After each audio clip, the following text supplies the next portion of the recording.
Conversations with God, uh, for teens, chapter 12 on love, about teens' relationship. My girlfriend always says she loves me, but I don't feel the same yet. I don't know why. How will I know when it will be the right time to say I love you? Paul 18. There is never a wrong time to say I love you, Paul. Nor is there a wrong person to whom to say it. We'll get more into that in just a minute. Right now, let me answer your questions a bit more directly. It is the right time to say I love you when your heart speaks the words, not your brain. When you do not have a second thought, nor even a first. When you are completely outside your thoughts and totally into your feelings. Remember this always. Only say I love you to another when you are out of your mind. Only say I love you to another when you are out of your mind. I got it. Huh? That's a good one. I actually meant it quite literally. If you are still if you still got to think about it, don't talk about it. Yet love. Love everyone silently in the stillness of your heart. Allow the whole world to feel that love. Soon you'll find as you give your love to everyone that you decide to express your love in particular ways with particular people based on the way that you are feeling.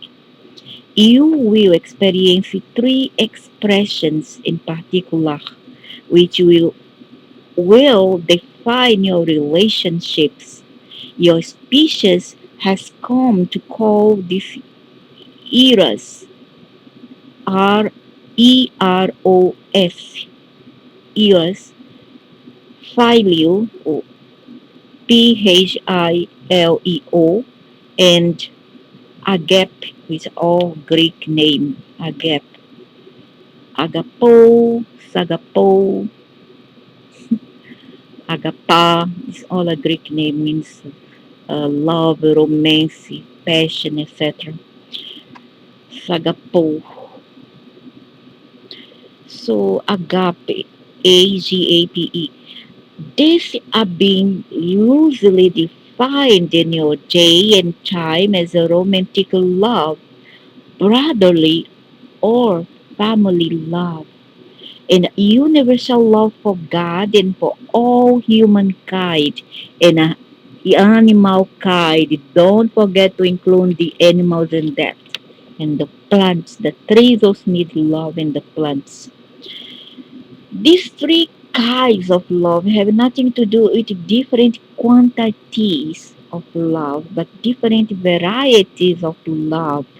And these different varieties produce different feelings, which produce different ways of showing love. Love can be given the same amount to everyone. It can be felt just as strongly for a brother as for a husband or for all humankind. It's not a matter of strength or amount, but of feelings and expressions. What actually is love anyway? Your poets and your poets and philosophers had been trying to define that for centuries. They come very close to the truth when they say that love is transcending the experience of duality. It is an experience of oneself, of unity, where there is no separation, where separation is unthinkable. The idea of duality becomes the illusion, and the idea of oneness becomes the reality. This is the ultimate reality. This is the way things really are. You are not separate from each other and you never have been.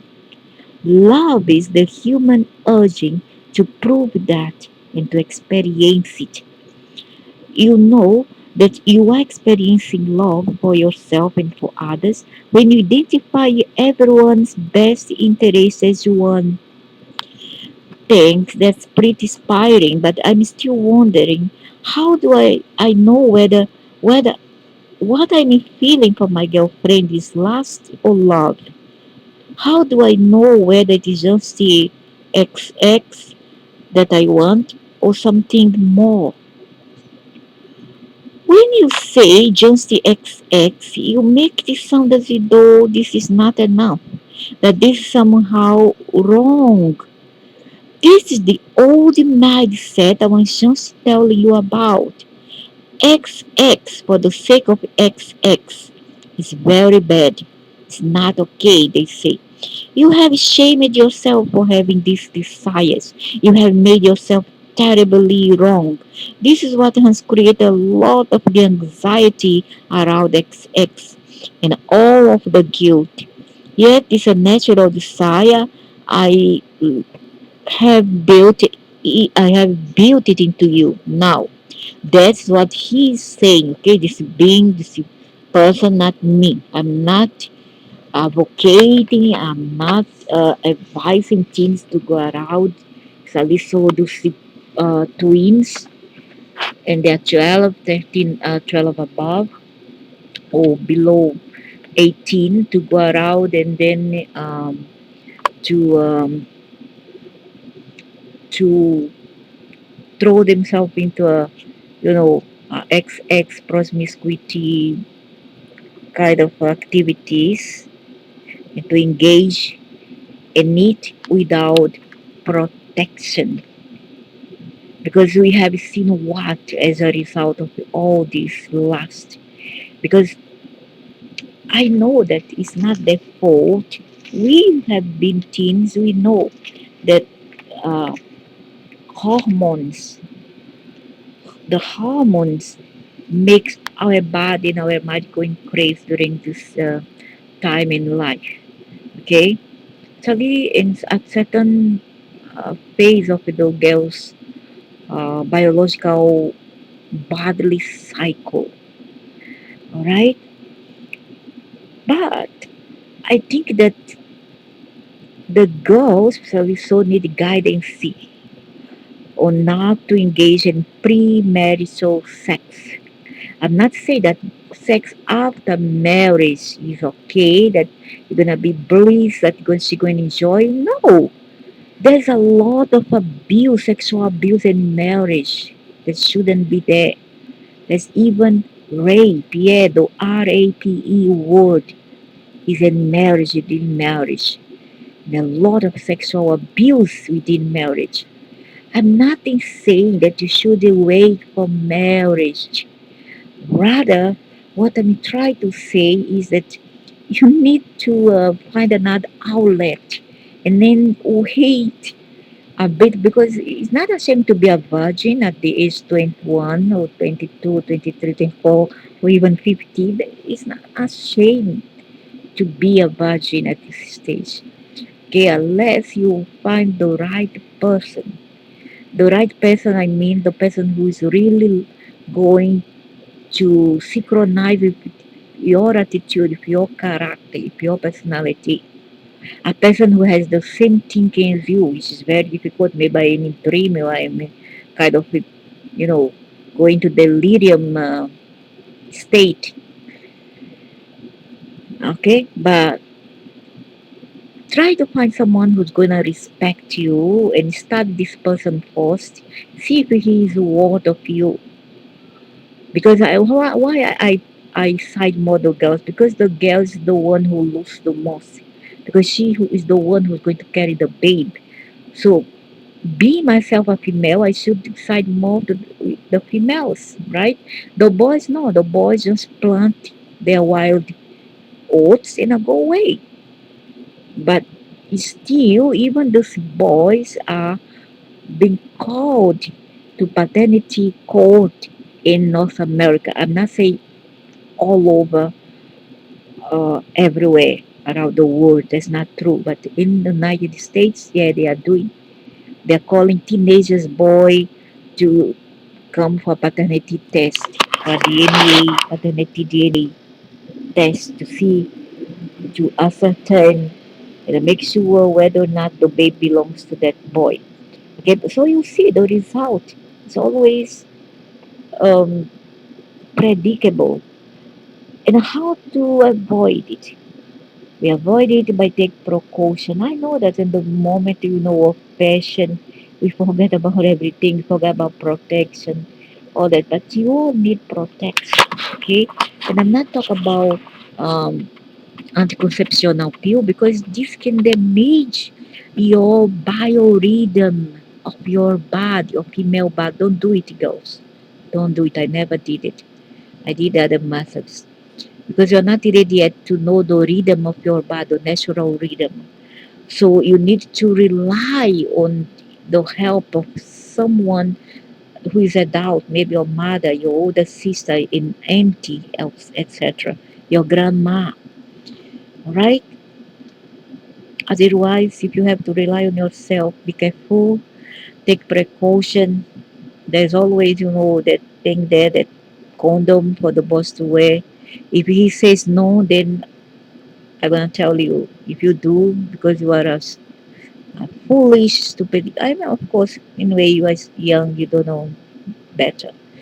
But after listen to these words, if you do that, then you will be real foolish girl to put up with this. Even those the sex workers are requiring the male to wear that thing there because it's better.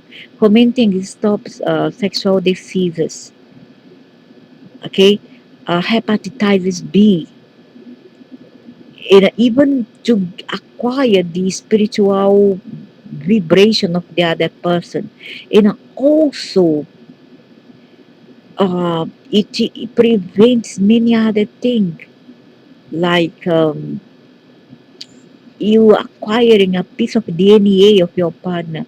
Do you want to carry all your partner piece of their DNA within you? Totally no, right?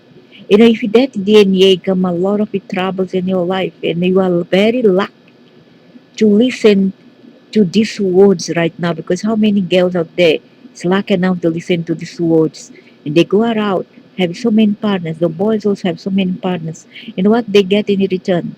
Unwanted pregnancy, a beautiful VD. You know what VD means, right? You know what else? What's that? The PC and the of DNA of your partner. Would you like that? You say, oh, but I love him. It's a little girls. Oh, but I love him. I want a part of him. Okay, if you want, so take it. But you know, things are ephemeral and nothing is forever. Forever is an illusion. We are not in Narnia or in the Alice of in Wonderland here. We are in the real world is could be not really real but looks real, and the consequences too are real in your future. So take this word or just discard it. It doesn't make any differences to me, but will do a lot of difference to your. And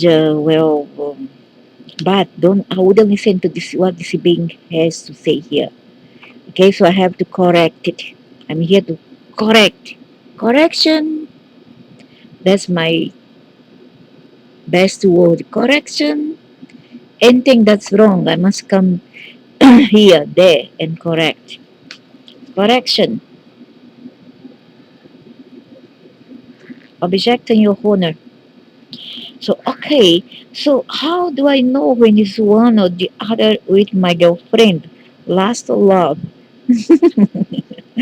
Dude, if you go with so much passion, then it's last. If you go for respect, consideration, and a pure love and care, then this is love. Okay, it's a puppy love. But you need to discern Look at your motives for wanting to be around her. If almost every time you are with her, all you can think of is having the XX with her, then see what that says to you. Don't make those feelings bad. Just know that is what you are feeling. That's where you are at.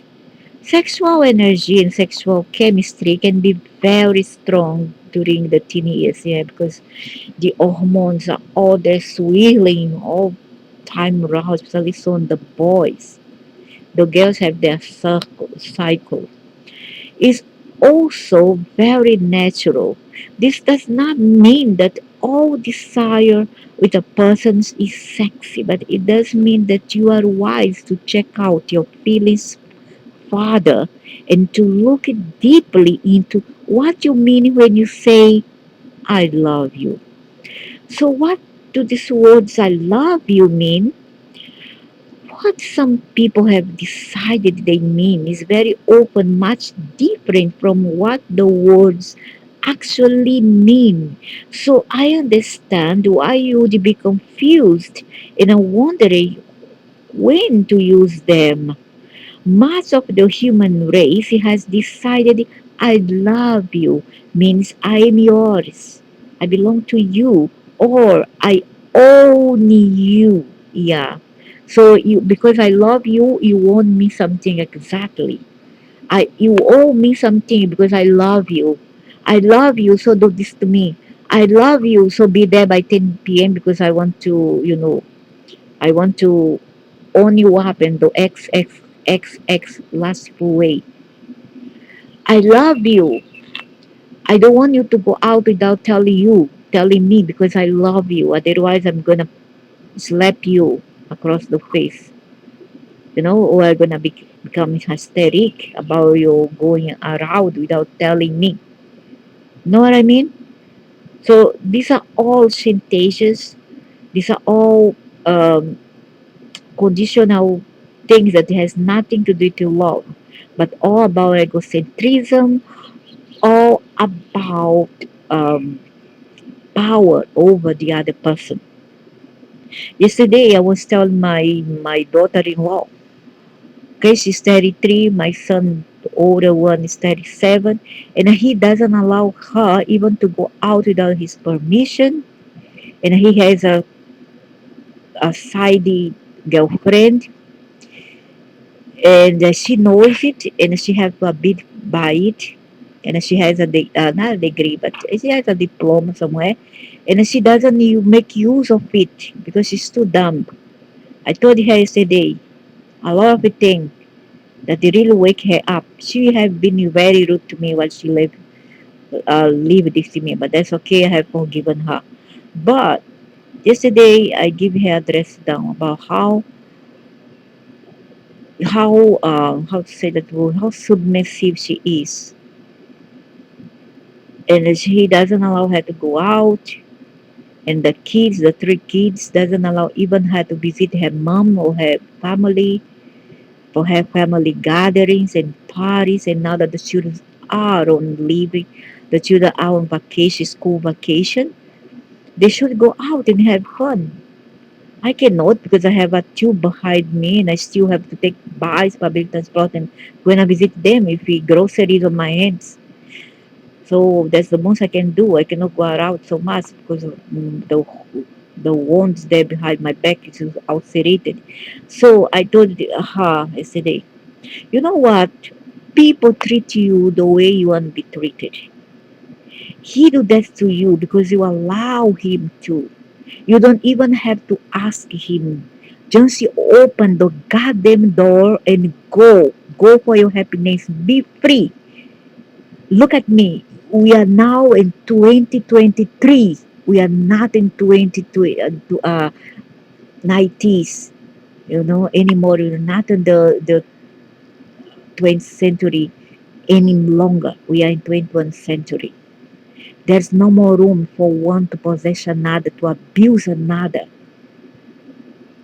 So open the door and go. No, but he's going to fight with me. I always fight with him. I say, I know this happened to me, but I defied him For the sake of your husband who was small that time and the other kids, I defied him because I put my freedom above everything. And if my parents were to live in this country, I would be there every single out 8 days. I swear by God, I'll never stop seeing my mother. Never will even sleep over. He could do whatever he wanted in his life. Also, I would not stop him because I would be a hypocrite and a very unbearable, selfish kind of a person. Something I'm not going to be. So I told her everything. I told her, you shouldn't allow a man to abuse you because if you give him this chance, he'll think that he can do whatever he wants. Yeah, because he have to walk and then he come back. Yeah, he walks, so he thinks that he is tired. He have gone out. So that's it. So every he went out through you all. Do you understand or not? He went out through you all, so he's tied through you all. Never mind about you having so much energy or not. Never mind about the kids having enough energy for one whole year to discard. And when they don't do this, what they do? They throw things outside the balcony, the veranda, from the third floor, from the window. They become restless because children have energy and they have to go out and then make use of it. That's like I did my kids. I did your husband. And how come he treats these children like that now? He don't like, when I tell like this, he don't like. He even will stop me going to his house. So I told him, open the goddamn door and go. Go. Go to your parents' house. Go to your mother's house. Go to your family. Go have fun. The children now is on vacation. Don't let a man abuse you. That's absurd. That's stupid.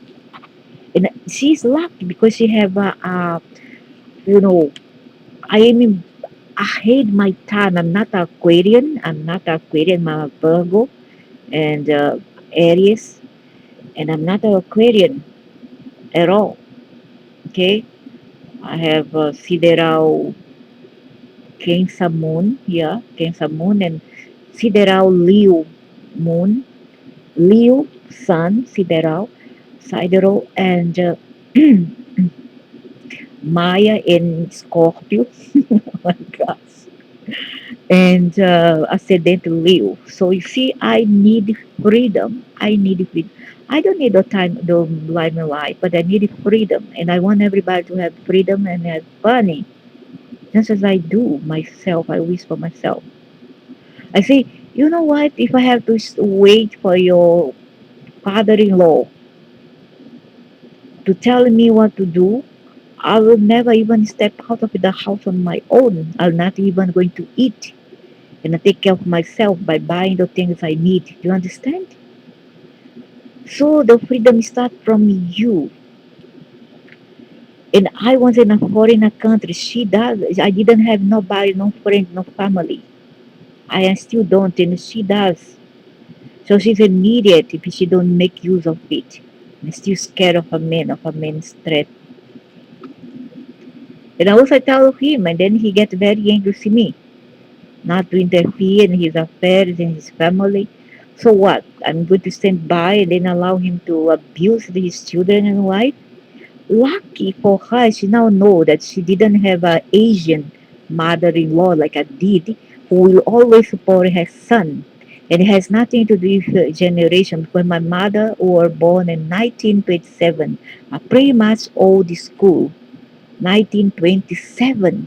And she, like me, she was ahead of her time, 100 years ahead. She was a Gemini lady. Okay, but not all Geminis also is very nice as a mother-in-law as I am. So, yeah, sexual energy can be very strong. This does not mean that you decide if a person is excess, but does mean that you are wise to check out your feelings further and to look deeply into what you mean when they say I love you. So what do the words I love you mean? What people say, yeah, they own you. So they own you. They don't love you, they own you. and they trade you very much. I scratch your back, you scratch mine. I hated this. I hate. You better don't do any favor to me if you want something in return. And if I do something to you, don't pay me back. I don't want anything from you. I'm like that. This translates very soon into I now own you something, and it all means something. It is now my job to make you happy, and you must do the same for me. This is not what it means, but this is what many people want it to mean, need it to mean, and insist that it should mean. This is why so many people want to hear it, and also why it's so difficult for some people to say it, and for nearly all people to live up to it. And you know why the men like to control women? Because they saw their father try this on their mothers, or they see that their mothers was very carefree, very free. Doesn't mean that very free between parents, that the mother have extramarital affairs, that the mother bring him inside the house, that the mothers did the drugs or do alcohol, did alcohol. No, no. It's because their father tried to pin the mother and the children down, and they saw their mother fighting that, fighting because I'm a warrior. I have a warrior Mary's energy on me, and I don't do what I don't want others, what I don't want for me. I don't do to you what I don't want for the self. But if you do to me, be prepared for the outcome, because a Satan will come out from me in no time. So when he sees that, what he'll do? He has two alternatives and two choices. One, he will choose not to follow on his father's footsteps, or second alternative, to follow exactly like daddy. Although he says he hates his father for all the abuses, he still follows his father's footsteps. You know. So I tell him this, and he don't want to accept. I say you are following your father's footsteps. The thing here is, the healing here is not to follow into your father's footsteps, but to try another alternative, to be something else. Be yourself, not your father. You shouldn't be the shadow of your father. Be yourself, only yourself. But if that's what yourself is, then you are a carbon copy of your father. So, so they translate very onto I now own you something. This is not what it means, but this is what many people want to mean. Need need it to mean, and insist that it should mean. That's why so many people want to hear it. And also why it's so difficult for some people to say it. And for not all people to live up to it. So if I love you does not mean these things, what does it mean? I love you means the God in me sees the God in you. I love you means the God in me sees the God in you. I've heard that saying before. Isn't that what the word namaste means? Sounds the man asking another kid. It is. That's another way of saying I love you. But we think I love you means I'm ready for more. I'm moving to the next level in our relationship. I'm seeing you differently than I see everyone else. It means you are special to me and there is no one else like you. At least not for me. Well, I would say at least not for the present moment. That you don't know tomorrow. It can mean that depending upon the kind of a feeling you are experiencing, remember, with love, the way you feel and the way you show how you feel will differ from relationship to relationship. Yet, different kinds of feelings should not be confused with different levels of feeling. This idea that you are seeing someone differently is what has caused many difficulties in life. Because what humans seem to communicate is that they love one person more than another. When what they are so really wishes to communicate is that they love one person in a different way than they love have a different feeling. In truth, you mean created with the ability to see everyone through the eyes of love. Wait a minute. Do you mean that we are supposed to love everybody? You are not supposed to do anything. Who would do the supposing? Who is issuing the orders? Who is making the demands? The answer is no one. Some does. Some does. So it's not a question of what you are supposed to do, but of what you are capable of doing. You are capable of loving everyone equally, not in the same way, but in the same amount. Here is a great secret about love. Remember this always. Love is not quantifiable.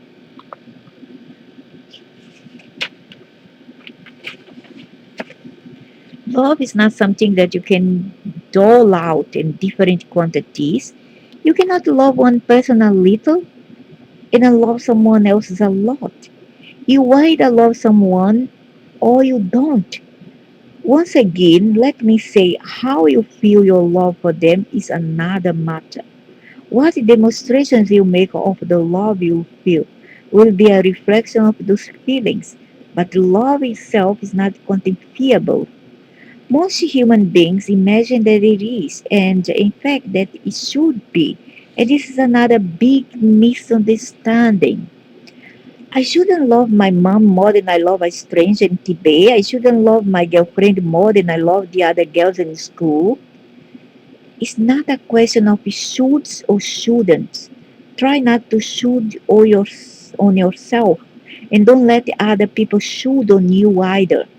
It's a question of knowing who you really are and knowing who everyone else really is. Who you are is love. That is who and what you are. It's the energy of which you are made. It's the energy that holds you together. Perhaps this is why when you feel that you are not being allowed to love, it can seem as if you are falling apart. You are the energy of life itself. Is God actualized? Another word for this is love. The words God, life, and love are interchangeable. You are God, which is life, which is love, which is God, which is life, and so on. It's a circle that never ends. It is all the same thing. So this means I should love all the girls in the school just as much as I love my girlfriend. Not that you should, but that you can. My girlfriend would be my girlfriend would be pretty unhappy about that. I'm sure she will. Again, let me ask you to remember that I'm not saying in the same way or with the same feeling. I'm saying just as much. All of life is vibration. This is all there is. That is all there you are. It's possible to be in harmony with another vibration or to be in sync with it. To be in harmony means that your vibes and the other vibes blend exactly. The vibrations are occurring at the same time in different ways. You are harmonized. I'm not harmonized with nobody so far because they don't think like me. So I'm not harmonized. I don't sync together. Because the majority is about heady hives mentality. So I become aloof and that's okay. Because I don't need to be taken. I mean, I don't have to follow nobody. To be in sync means your vibes and the other vibes are occurring at the same time in the same way. You are synchronized. This is very metaphysical way of saying that you can have different feelings of love with different people, and even different feelings of love with the same people at different times. This explains what most people mean when they say that they love this person more than that person. What they experience is that they love them in a different way. The vibe is different. I get it. When you are being fully who you are, you will find yourself loving everyone just as much. You will not love one person more than you love another. You will simply show your love in different ways. This is how parents are. Hopefully, if they have more than one child, they do not love one child more than the other. They love all of their children equally. Yeah, that's true, but there are some who will love take sides more than another. This is how there is parents who take their favorites. Could be a girl or a boy, a father or mother have a favorite daughter, favorite son. I don't have no. For me, they are all about the same. Grandparents are with their grandchildren. This is how good it is with everyone. This is called unconditional love. Actually, love by definition is unconditional. Anything less is not love, but merely individuated self interest. Love is unified self interest. So there is the ISI, individuated self interest, or the LUSI, or love unified self interest. Is the experience of the self when it sees everyone else as part of it. It is when you see everyone else as part of you, is a unity expressed. Yeah, but when people want to lead you to the way they want them to lead you, the way they want you to follow, so I will step aside. I don't want. And I don't want to tell people what to do unless I'm doing a favor for somebody else to stop an injustice. And I don't want them to tell me also what to do. How can I pretend that there is no difference between me and another person when there is? Exactly, it doesn't make sense in this 3D world. That's so illogical. No one is saying there is no difference between you and another person. What's been said is that there is no separation. Your little finger is different from your thumb, yet there is no separation. They are all part of the same thing, which you call your hand, and is part of the larger thing that you call your body. In exactly the same way, humans are all parts, all members of my body. To experience being God once again, all that you have to do is remember who you are. That is, becoming members once again of the body of God. Who is this God? Therefore, choose not to love all people, is choosing not to love a part of you. This is all very interesting on a philosophical level. But what does this have to do with me and my girlfriend? Love all people as much as you love your girlfriend. And then watch your life change. Demonstrate your human love in a different way, but love every person the same amount, and it will change the world. This is what Jesus did. This is what the Buddha did. This is what Krishna did. This is what Muhammad did. Yes, well, I'm not a god. Good answer, very good answer. Neither are you all of this Anunnaki seed, isn't it? You are yourself. And this others here that he claims Jesus, Buddha, or Muhammad did that because they have an agenda for their own family, unique family um, self-interest. They didn't do it just because they want to change the world. No, no, no, no. They did it for self-interest. Jesus, Buddha, Krishna, Muhammad, all of them had an agenda.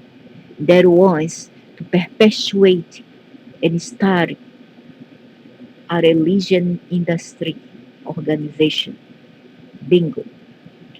Yes, well, I'm not a god. Actually, you are. That's what I have been telling you. Yet, even those whom you would call ordinary people did this. It is what Mother Teresa did. It's what Gandhi did. It's what Martin Luther King did.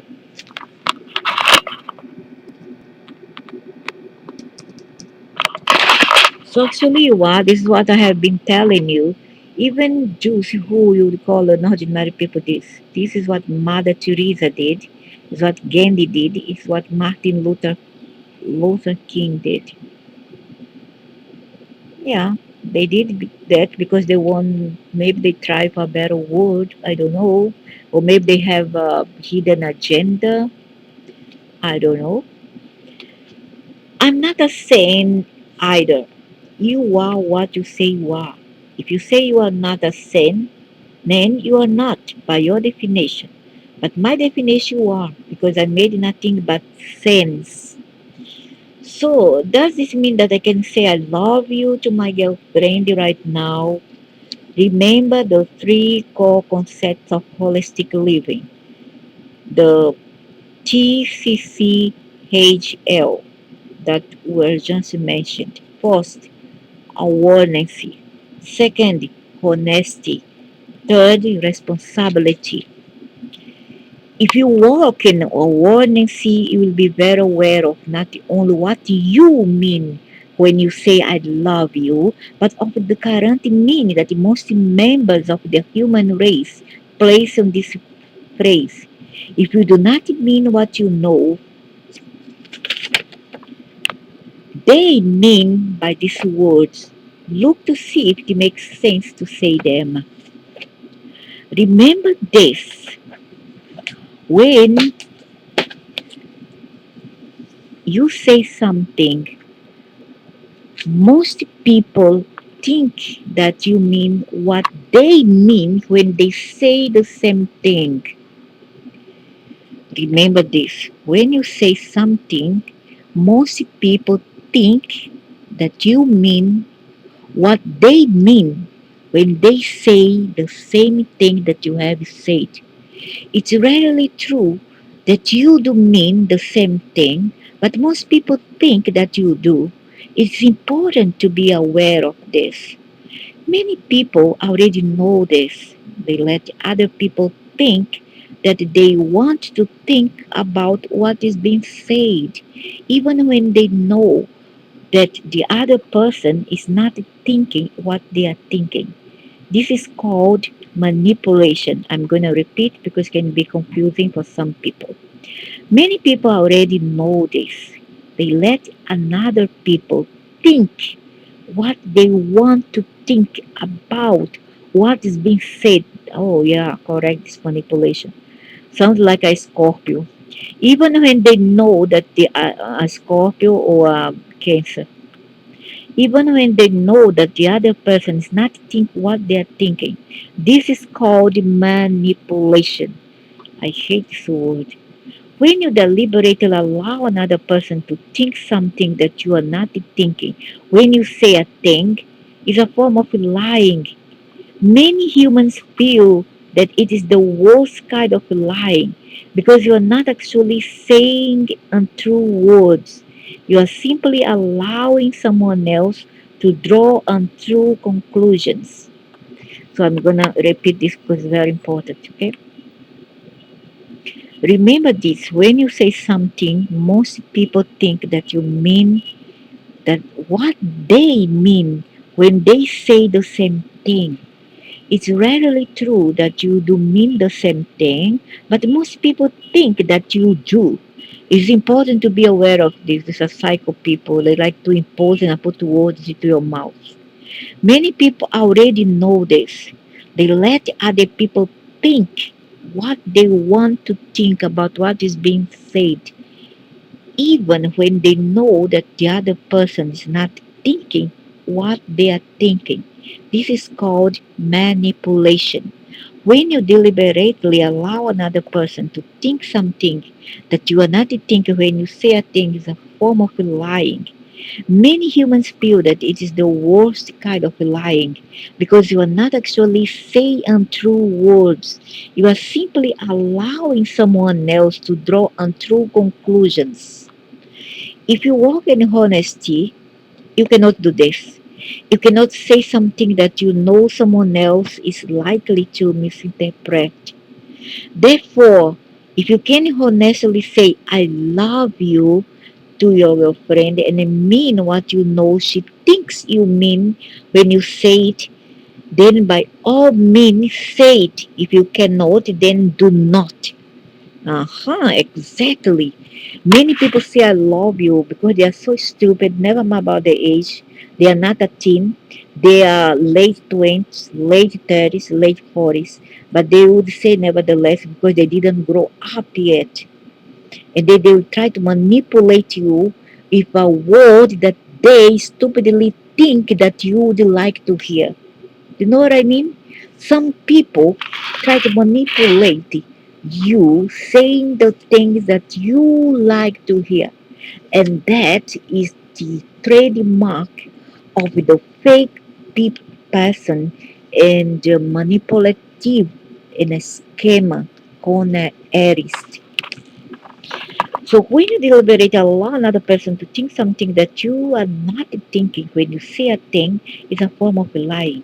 Many humans feel that is the worst kind of lying because you're not actually saying untrue words. You are simply allowing someone else to draw untrue conclusions. If you walk in honesty, you cannot do this. You cannot say something that you know someone else is likely to misinterpret. Therefore, if you can honestly say I love you to your girlfriend and mean what you know she thinks you mean when you say it, then by all means say it. If you cannot, then do not. I mean, when someone say I love you, if you do love them, say yeah I love you. Otherwise, don't say it because you want to please that person, because you are doing a disservice. Now, if the other person is lying to you and is trying to get some advantage over you, trying to fool you and cheat you and use you with those words, then if you say I love you to them, you are not doing yourself a disservice because you are playing the same game. Both are lying to each other and to one another.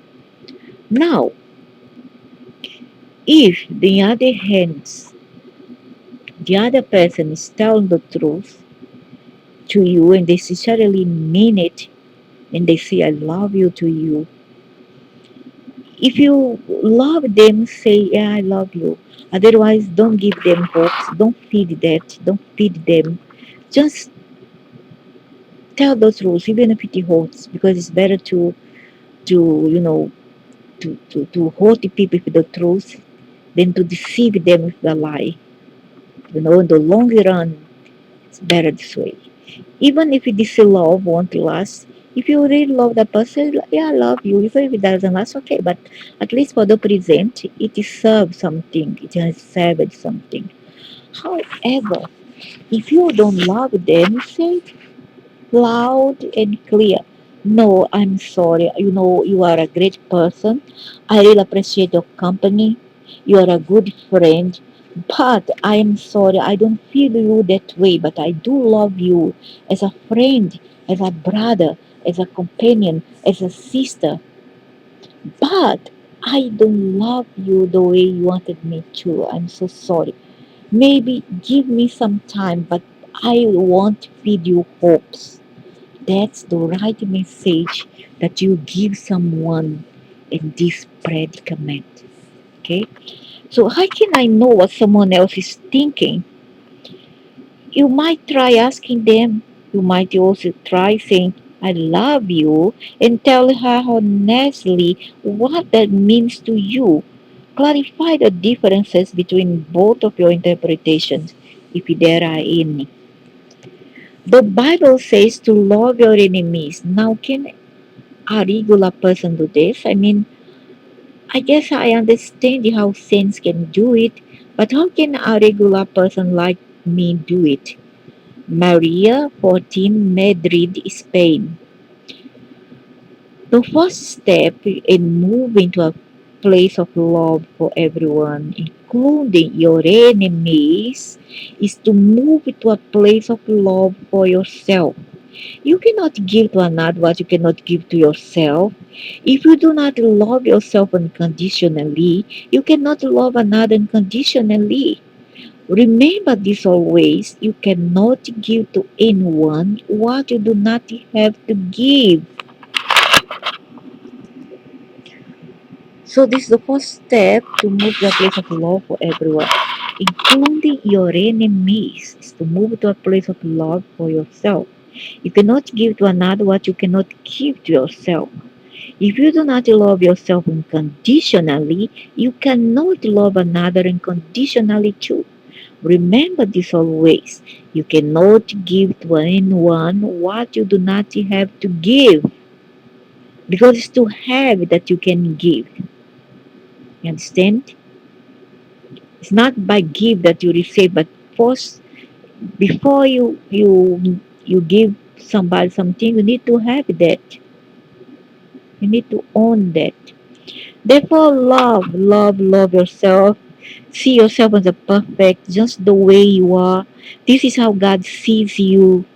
To have God love you, do not have to lose weight, change your lifestyle, improve your habits, get better grades, be beautiful, or change anything at all. Believe it or not, you are completely lovable just the way you are. I wish the world were like this. I really do.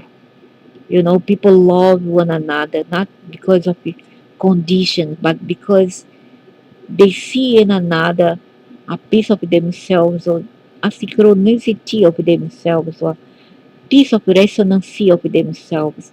But the problem is not about appearance, it's not about physical, it's about character, it's about attitude. It's two persons that does not synchronize together because of the dishonesty of another party and the cruel, unjust, insane way of another. Remember this always. You are completely lovable just the way you are. Knowing this will change your life. Believe it will change everyone's else. That's because what you believe you become. And when you become perfectly self loving, you bring yourself at last the equipment for which you can love all others. And that can change the world. Who wants to change the world? I'm just trying to get through the week here. It is possible to do both at once.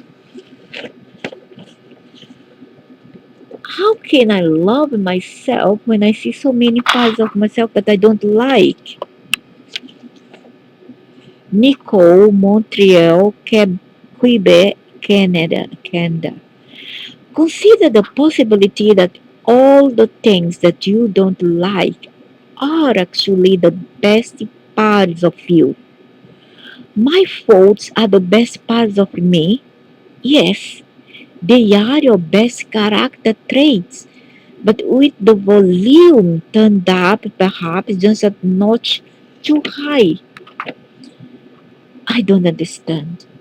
The part of you that others call spontaneous is the same part of you they call irresponsible. When the volume is turned that way up, the part of you that others call courageous is the same part of you they call foolhardy. When the volume is turned way up, the part of you that others call confident is the same part of you they call egocentric. When the volume is turned way up, all of your so-called worst faults are nothing more than your highest attributes, simply turned up too high for the music to be enjoyable. The things that people fall in love with you for are the very same things they might criticize you for if they feel they are getting too much of it. They will love you for your willingness to make decisions quickly, and yet, if you do it too often and too big a way, they will call you bossy. They will love you for your incredible problem solving ability, and yet, if you wish to if you use it too often in too big a way, they will say we always want to do things your way.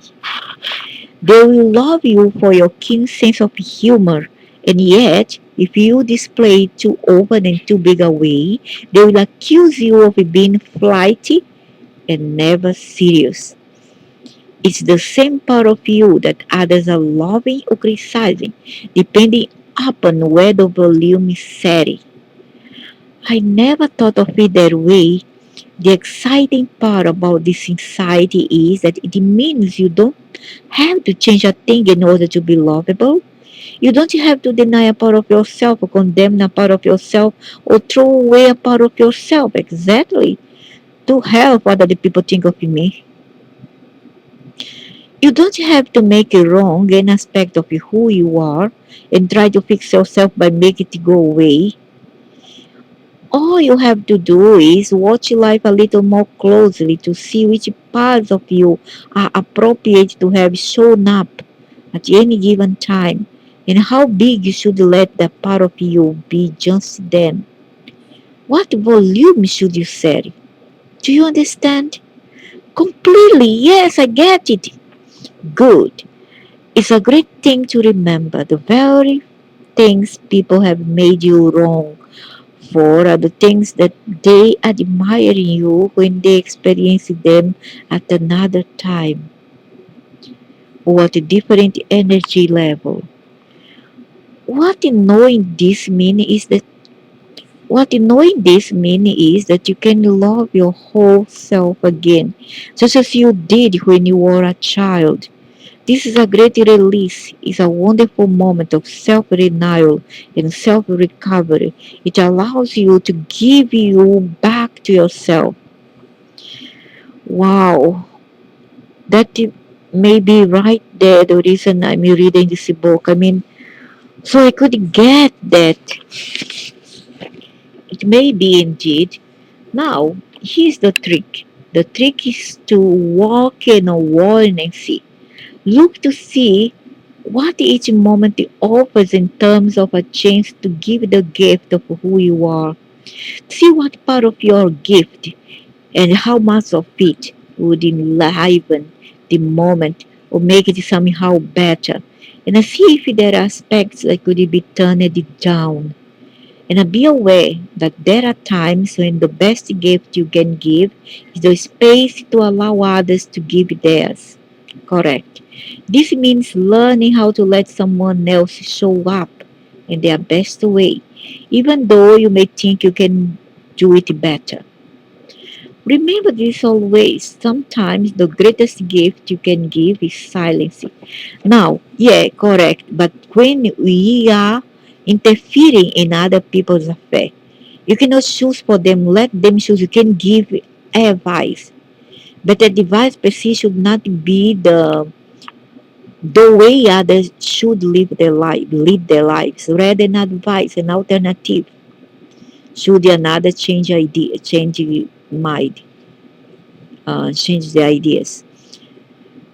However, what you should do here when you should offer silence and say no is when people are trying to impose upon you or like say don't do this job, do another job, or don't do this operation, you don't want the operation, take this drugs and you don't want the drugs because you know that the drugs will eventually kill you of an allergic reaction or something else slowly kill you, or you don't like it altogether, you see. So you shouldn't allow people to do it for you and impose upon you. So that's when you should step up. That's what is walking and warring and seeing maturity is all about. Thank you. Thank you for all of that. This is turning out to be a great conversation.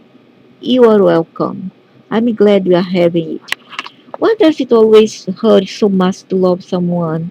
I'm tired of being hurt by something that was supposed to feel so good. Tiffany, 18. It doesn't have to hurt to love someone, Tiffany. But if one confuses love with need, it almost always will. You are correct. Many human beings think that love is a response to need fulfillment.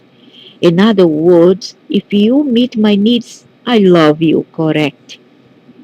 I can understand where humans got this idea, since they have been told that this is how God works. You meet God's needs and God's love you. If you don't, then God does not.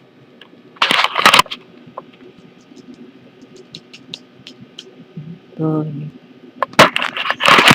so, many humans being think that love is a response to need fulfillment. In other words, if you meet my needs, I love you. I can understand where humans got this idea, since they have been told that this is how God works. You meet God's needs and God loves you. If you don't, then God does not. This is not how it is with me, but it is how you've been taught that it is. And those teachings are hard to shake and impossible to ignore. So let's start with them. God does not need anything from you. Good. I do not need you to worship me. I do not need you to obey me. And I do not need you to come to me in a certain way in order to achieve your own salvation. Correct and good. Well, that was the lead of practically every religion on the planet. Sorry, that is how it is. God is the all in one and the all in all, the Alpha and the Omega, the beginning and the end, the unmoved, the mover, the prime source, and all there is. There is nothing that I am not. And what I am not does not exist. Therefore, by definition, I need nothing. Remember this always. God needs nothing. How is it something that is all there is needs something? When it's all there is and from where every source comes from. Doesn't mean makes any sense. Just like the supermarket, the supplier goes to the supermarket to meet their needs. When the supermarket needs the supplier, you know what I mean? That's insane. It doesn't make any sense. Stupid even. It follows with impeccable logic that if there is nothing I need, there is nothing I'm going to punish you for if you don't give it to me. That includes your personal allegiance, the particular way that you worship or come to me, or for that matter, even admitting that I exist. I do not need you to recognize that I exist or to play to me or to have anything to do with me at all. And I will not punish you in the everlasting fires of hell if you do not. I've already explained this all in chapter 10, but I'm restarting it here in case you didn't quite catch the implication of my earlier comments or couldn't believe them. Believe them. What does all this have to do with love? One thing links to another, and the disciplines have to explain to the mass here, the fanatics, what the religion have done to them themselves, have given in a blacklist, like have give them disservice by saying things that not true. Everything human beings love the way they love because they think that this is the way that God loves. Human beings think that love is a godly response to having needs met, and it's not. Love is not a response, it's a decision. A man named Scotty Peck put this statement in a book called The Road Less Traveled a few years ago. It was, a, it was I who inspired him to do it. I'm glad that I did because it is an enormous truth that most people do not understand. Most people think that love is a response, and they gather this from their misunderstanding of how and why I love you. I do not love you for what you do for me. I love you because you are. Simply because you are. Can you understand that? Can you grasp it? My love is a decision, not a reaction. Wonderful, very wonderful. I think so, yes, but does that mean we can't do anything to earn your love? You do not need to earn what you already have. Does a rose need to earn the rain? Does ice cream need to earn your love? Oh, I love ice cream. I love the vanilla white tea ice cream.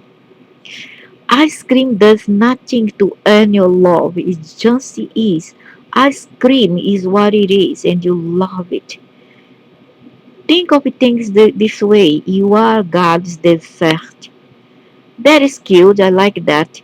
Thanks. So you are God's dessert. Oh my God. So that means what? That they enjoy Isaac's dessert. They enjoy delicious. Does ice cream need to earn your love? Ice cream does nothing to earn your love. It just is. Ice cream is what it is, and you love it. Now, you know that I love you because you simply are. And I require you to do nothing to earn my love. I need nothing from you. Let this be your new model of love. Love gives of itself for no reason. It's not a repayment, nor can it be a bribe for what you hope will come. True love is the result of a decision you make about how you are going to be with another person. If it is merely a response to what another person does, it's not love for another at all, but a counterfeit emotion. Correct. Correct. Billions, trillions times correct. When you make a decision to love another person before you have an idea what they might or could or will do for you or with you, that's a very high decision. You automatically increase your vibe. I mean, that your being actually begins to vibrate at a higher frequency, at a faster speed. The feeling of love emanates from you like rays of sunshine. People feel wonderful around you, and so they find themselves feeling wonderful about you. Suddenly, they increase their vibes. Children love me. They feel wonderful around me, and so does the animals. Animals, birds, cats, dogs, children, they love me. They really, where I am, they come.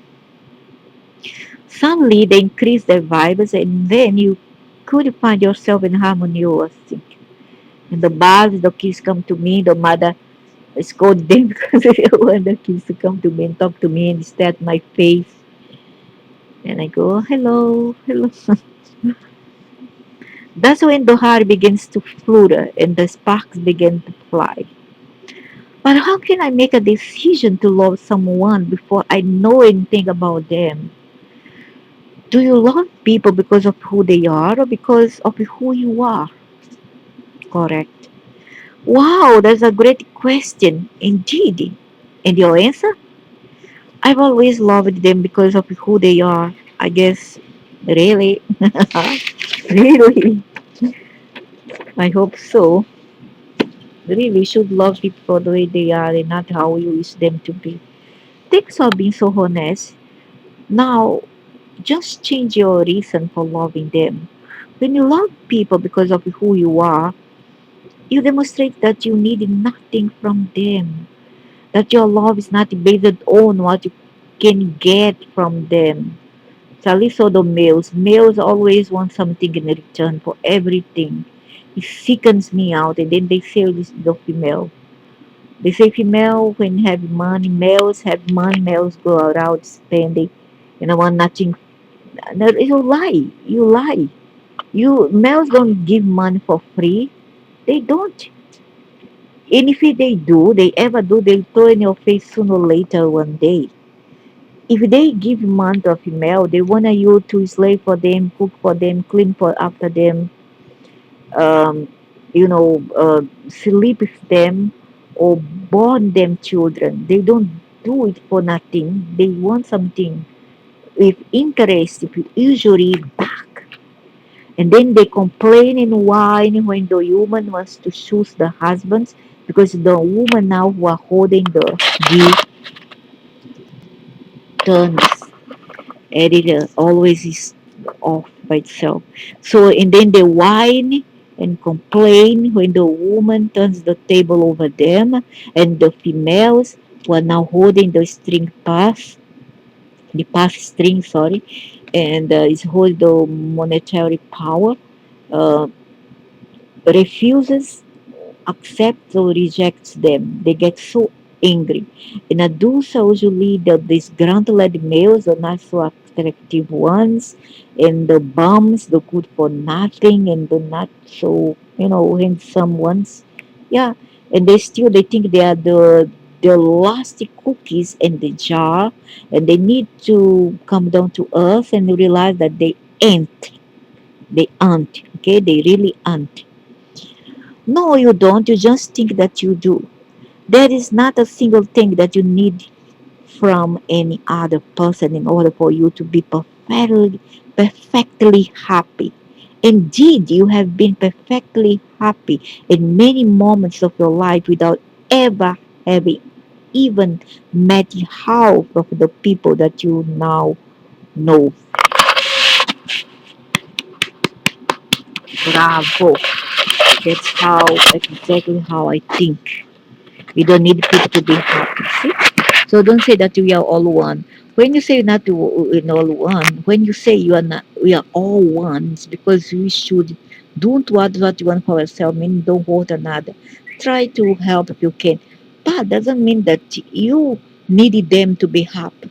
Understand? So that's exactly my motto. We don't need people to be happy. We can construct how to say let's say a shadow is a extension of ourselves. Yes, but once I got to know them, I couldn't live without them, especially certain ones, especially that particular one. That's not true. But if you think that's true, it will seem true enough for you. It will also lead to your unhappiness because first, you will convince yourself that you cannot be happy without a particular person. Then you decide that it's not enough just to have that person in your life. You must have that person be in your life in a certain way. They have to be in your regular, they have to be your regular girl or boyfriend. They have to be hooked up with you. Correct. After that, you will decide that in order to be happy, you must have that person a certain way, a certain amount of the time, correct? Like every free moment they have. Soon you'll imagine that in order to be happy, you must have that person in your life in that way all the time. You might even catch yourself saying that you would just die without that person. Of course, you would not mean that. What you would mean is that it feels as though a big part of you would die if that person is not in your life. Now, here comes the fascinating thing about all this. In order not to have a big part of you die from being without that person, you will kill a big part of that person. Correct. What you would mean is that the feeling doing a big part of you would die if that person was not in your life. Now, here comes the fascinating thing about all this. In order not to have a big part of you die from being without that person, you would kill a big part of that person. You would kill their spirit. Yeah. You will so smother them with your love and with your need for their love that they will shock, they will cough, and then they will have to throw you off in order to survive. Correct. They will run away from you, which is sad because they really liked you a lot and probably could have loved you if you have given them freedom and a space to breathe, of course. But they simply could not feel your needs. Correct, precise. It sounds like you've been following me around. I have, but that's not why I know this. I know this because this is the way love is being experienced by most of the human race. And that is because you have confused love with need. Now, here's the good news. Remember this always. You need nothing outside of yourself in order to be happy. Okay? You need nothing outside of yourself in order to be happy. I know that you think that you do, but you do not. This is an illusion. It's the force of the 10 illusions of humans. Correct. Yay, bravo. This is what I'm trying to say all the time. The illusion is that need exists. The illusion is that someone or something outside of yourself is needed. Yet, if you still think that it is, try this exercise. First, make a list of the people, places, and things you think that you need to be happy. Second, now think of a time when you did not have this and were still perfectly happy. Exactly. And you did all right and you're still alive. Third, now ask yourself, why do I think I need this person, place, or thing to be happy now? Exactly. Why? Really, why? And you don't. If you are honest with yourself, you will know that you do not. You may prefer to create your happiness see with this particular tool, but it's not necessary to do so. Do not therefore turn a preference into a need. Every time I get a girlfriend, she gets me off course. I mean, there are certain things that I want to do in life, but when I get hooked up with a girl, I always seem to go in her direction or in some new direction she wants us to take together. But I have been doing my own journey. What's all that about? W19 Baton Rouge, Louisiana. It's about fear, my friend. It's about fear. You are afraid that your girlfriend of the moment will not stay in your life if you do not do as you had intended on doing with your career or some other aspect of your life. And so you have given up your life in order to have the life that you think you want, correct? Or what you want. The difficulty with that is that after a while you become very clear that you're not living the life that you wanted. And yeah, and he will rebel. It doesn't last. You will rebel. He or she will rebel one day. And you become surly, irritable, and a moody, unhappy, disgruntled, frustrated, etc. You can say that anything particular is wrong, but nothing feels quite right. Soon, this feeling permeates your relationship, and with luck, that relationship is over. If you are not lucky, The relationship will continue for a long time. You live a life of quiet desperation. How can that cycle be broken?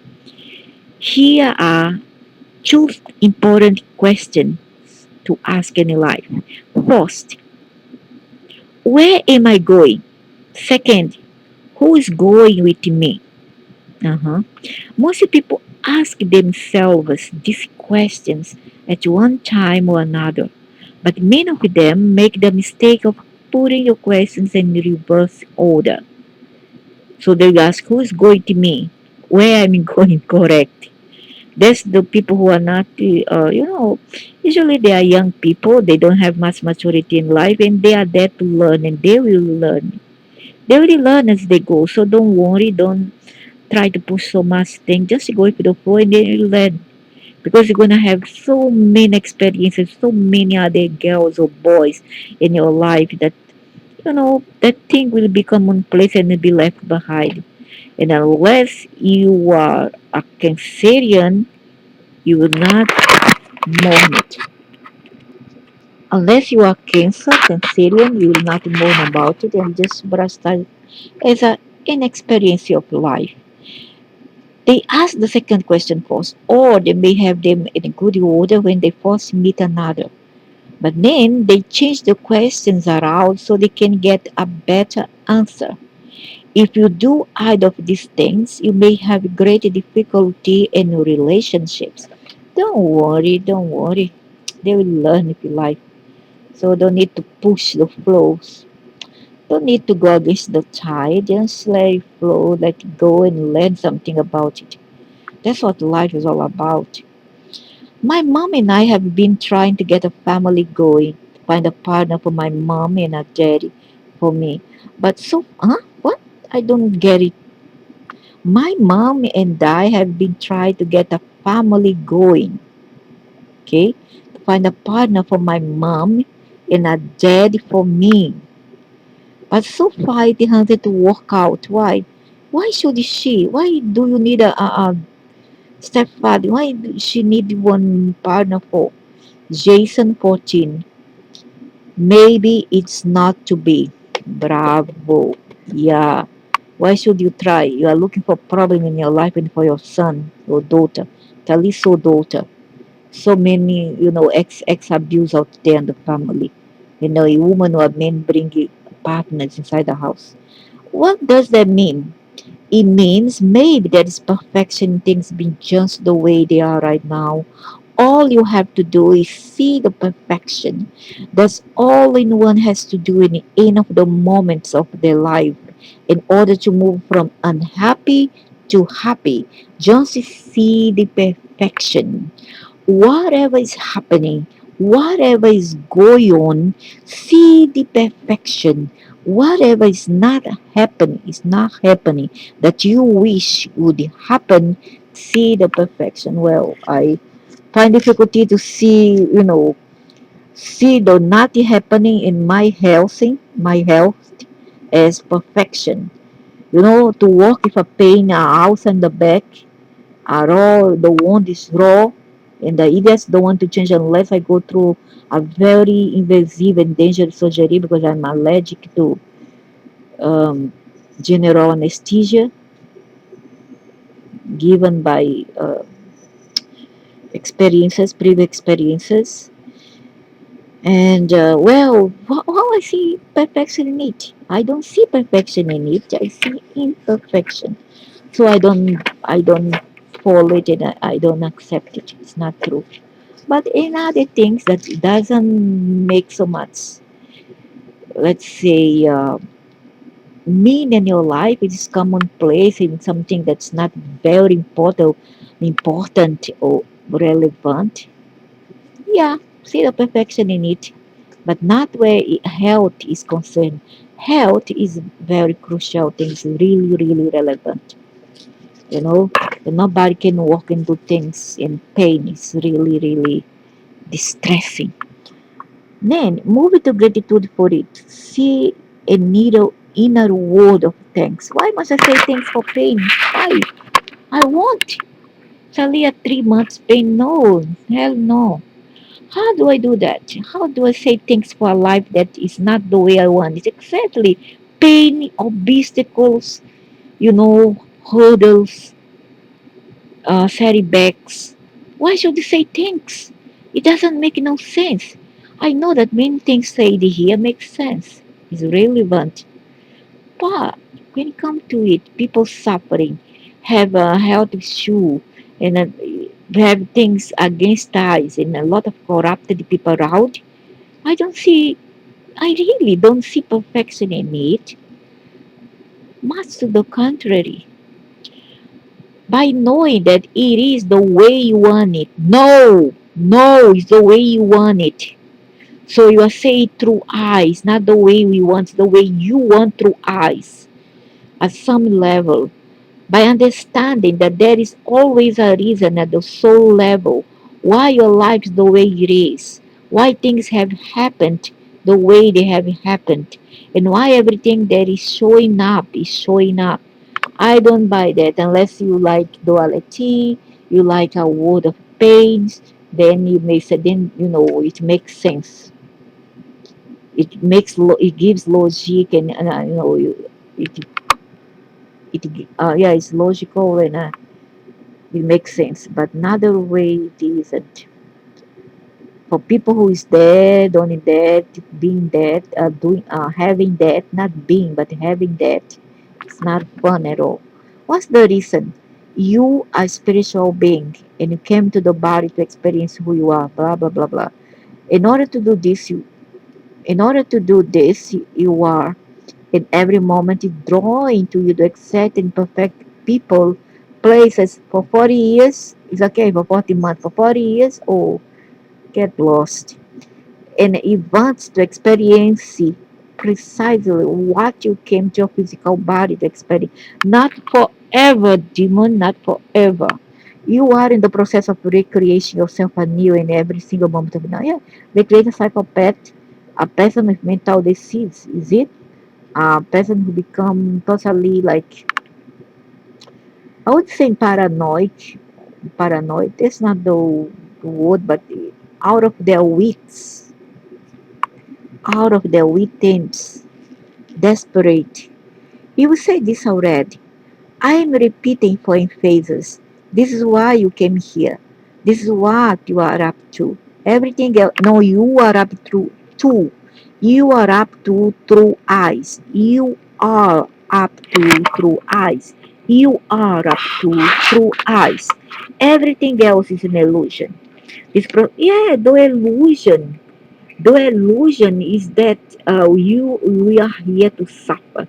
That's the illusion. Then you give us the illusion. And this illusion, in parentheses, too real, too very, very real. Everything else is an illusion. This process called evolution. Nobody evolves through pain. Nobody evolves through pain. You give us traumas and anger and hatred. It's the evolution of the soul. There's no sense. Don't do unto others what you do unto yourself. Don't be selfish and don't come here as a hypocrite to say a thing and do another. Now, if you know this, everything changes. You no longer see things as you used to see them, but it's still there, damn it. It's still there.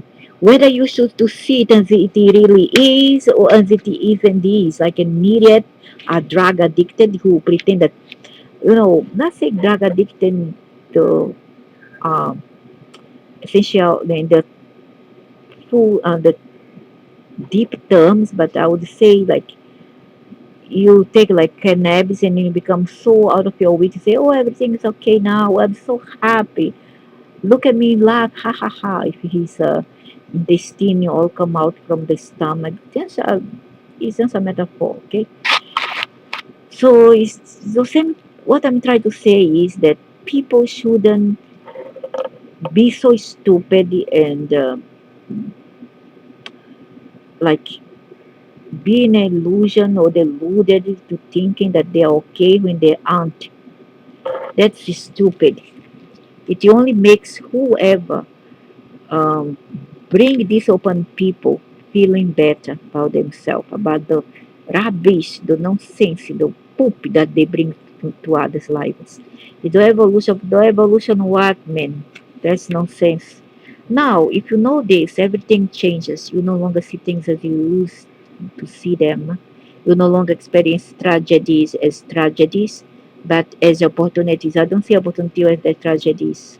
Maybe I'm optimist, I'm pessimistic. Yeah, I'd rather be pessimist than be a fool who sees opportunities in tragedies. Those are not optimistic, those are fools. They are your chances to a new sin to create, to be and to express, to become and to fulfill who you really are.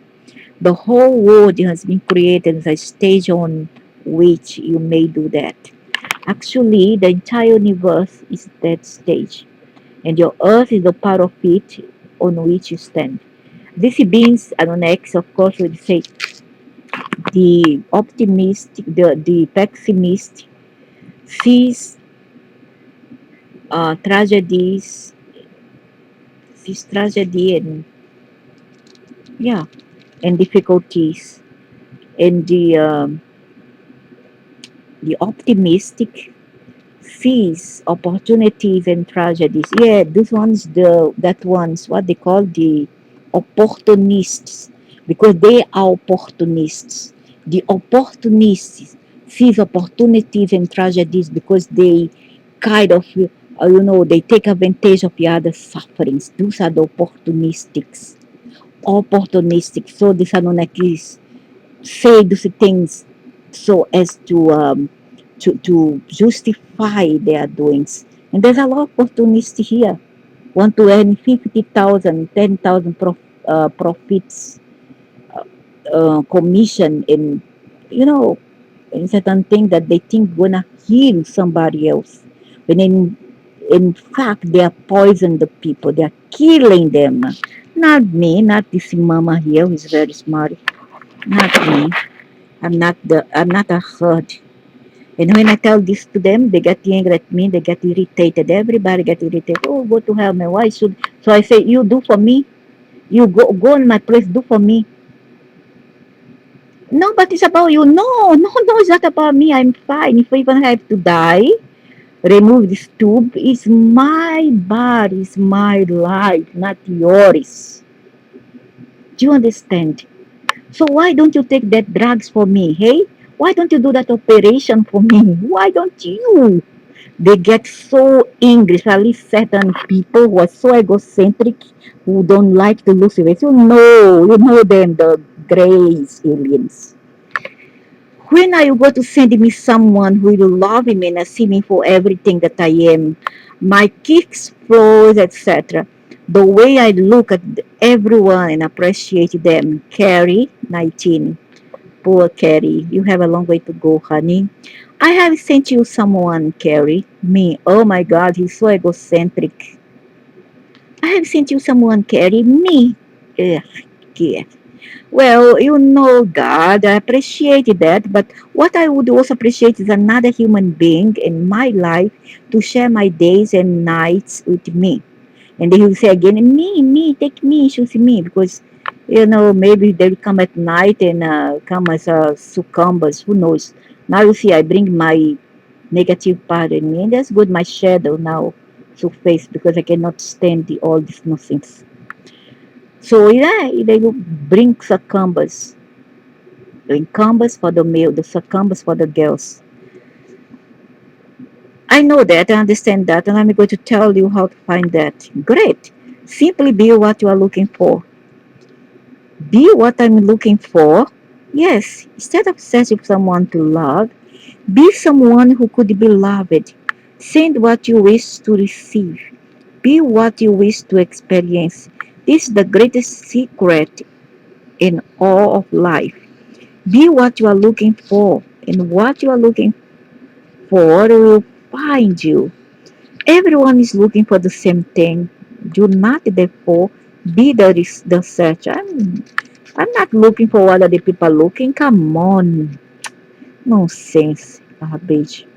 Do not therefore be the searcher. Rather be that for which others are searching. So be what you are looking for, and what you are looking for will find you. Everyone is looking for the same thing. No, no, not me.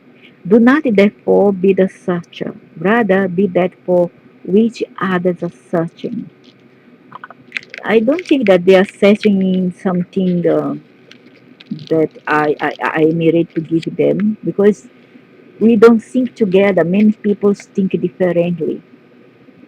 You know, some people are odd, very, very odd, that they don't fit into small humans conventions and boxes.